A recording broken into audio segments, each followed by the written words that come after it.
見ていただくお客様によろしくお願いいたします。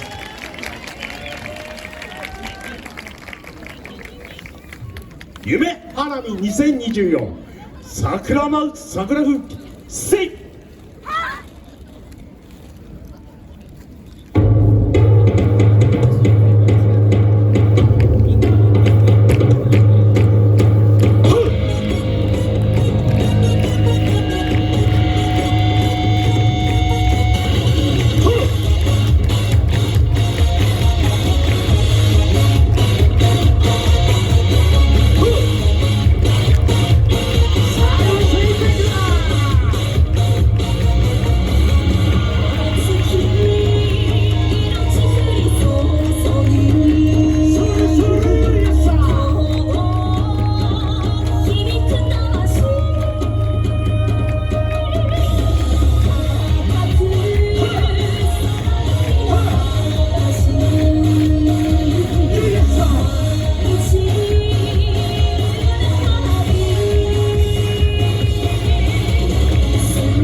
今持てる力を精一杯出させていただきました。